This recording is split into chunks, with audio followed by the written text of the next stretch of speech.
Bonjour à tous, aujourd'hui on va décortiquer une nouvelle qui pourrait bien tout changer pour ceux qui pensent à s'installer en Israël. Il y a un projet de loi fiscale sur la table pour 2026 et croyez-moi, c'est du lourd. Allez, c'est parti, on plonge dedans. Les experts qui ont analysé le texte sont tous d'accord, ils parlent d'un vrai game changer.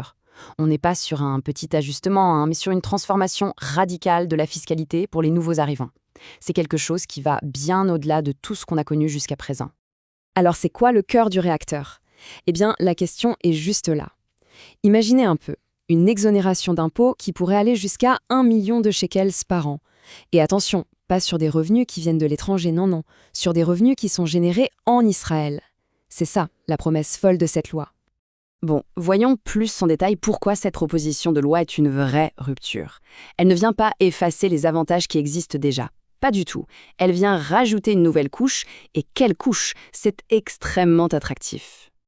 Premier point, et ça c'est super important de le garder en tête, pour l'instant c'est un Tazkir, autrement dit un projet de loi. Alors tout porte à croire qu'il sera adopté vite et bien, mais certains détails pourraient encore bouger, donc on reste prudent.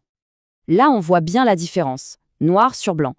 À gauche, la loi qu'on connaît, 10 ans d'exonération sur les revenus de sources étrangères. Ça ne change pas. Mais à droite, c'est là que la magie opère. On ajoute une exonération sur les revenus de sources israéliennes. C'est ça la révolution. Maintenant, la question que tout le monde se pose. Qui, exactement, va pouvoir profiter de ce cadeau fiscal potentiellement énorme ? Eh bien, le projet de loi est très précis et il vise 2 profils bien définis. En gros, il y a 2 types de profils. D'un côté, les Olim Hadashim, donc les tout nouveaux immigrants. De l'autre, les Toshavim Chosrim, c'est-à-dire des résidents qui reviennent vivre en Israël après au moins 10 ans passés à l'étranger. Mais attention, il y a une condition en or, une condition non négociable. Le document officiel, que ce soit la Théodate Olé ou la Théodate Toshaver Ozer, doit absolument être daté de 2026. Et là, il faut vraiment mettre les choses au clair. Une rumeur a beaucoup circulé, même sur des sites officiels, parlant d'une date rétroactive au 5 novembre 2025. Oubliez ça. Le texte du projet de loi est formel. Il n'y a aucune, mais alors aucune, mention d'une date avant le 1er janvier 2026. Ok, assez de théorie, passons aux chiffres, au concret. C'est quoi exactement cet avantage fiscal ? Ça s'applique à quel type de revenus et surtout jusqu'à combien ? La loi vise ce qu'on appelle les revenus actifs. Qu'est-ce que ça veut dire ? C'est simple. Ce sont les revenus pour lesquels on a bossé, on s'est impliqué personnellement, un salaire par exemple, ou des factures pour des services rendus. Comme le dit la source, c'est une très bonne image, ce sont des revenus qui ne tombent pas du ciel. Et voilà le calendrier de cet avantage. Il est dégressif, étalé sur 5 ans. On commence très fort. Pour 2026 et 2027, le plafond d'exonération est d'1 million de shekels. C'est énorme. Ensuite, ça diminue progressivement. 600 000 en 2028, puis 350 000 en 2029, et enfin 150 000 shekels pour 2030. L'idée, c'est vraiment de donner un coup de pouce massif au démarrage. Et si on fait le total sur les 5 années, accrochez-vous bien, on arrive à un cadeau fiscal potentiel de 3,1 millions de shekels de revenus exonérés d'impôts. C'est tout simplement colossal, c'est une incitation massive pour s'installer en Israël. Par contre, attention, il faut être complet, tout n'est pas inclus dans ce cadeau. Les revenus dits passifs de sources israéliennes ne sont pas concernés. On parle de quoi ? Des loyers d'un appartement en Israël, des dividendes d'une société israélienne ou encore des plus-values sur des actifs locaux. Tout ça, ça reste imposable comme avant. Bon, comme toujours en fiscalité, le diable se cache dans les détails. Il y a des subtilités, des conditions et des petits pièges à connaître absolument pour ne pas avoir de mauvaises surprises. On va passer ça en revue. Le premier point de vigilance, le plus important, concerne l'année 2026. Le fameux plafond d'1 million de shekels, il est annuel. Et ça veut dire qu'il va être calculé au prorata du nombre de jours passés en Israël pendant cette première année. Autrement dit, le timing de l'arrivée est absolument clé. Prenons le scénario parfait, le cas d'école. Une arrivée le 1er janvier 2026.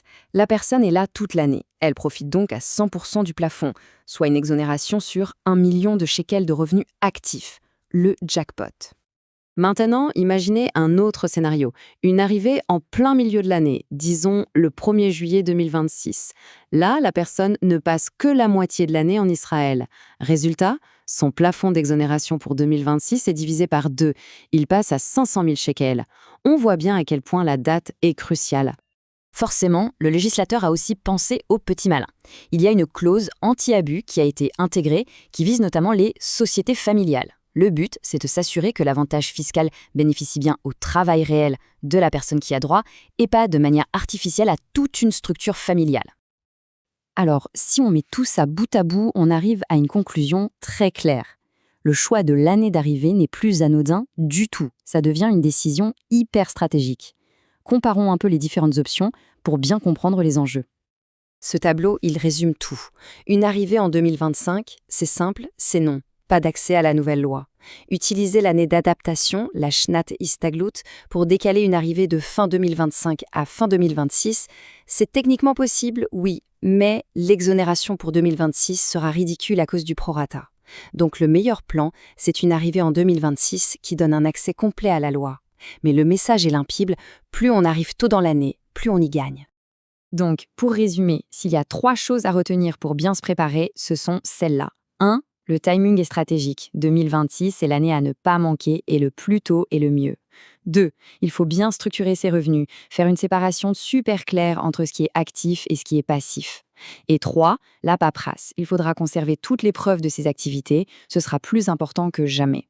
Et on termine avec cette question qui en fait résume tout l'enjeu, avec un avantage fiscal aussi énorme, mais aussi limité dans le temps et conditionné à une année bien précise. Est-ce que 2026 ne devient pas, de fait, l'année la plus importante de la décennie pour celles et ceux qui rêvent d'une nouvelle vie en Israël?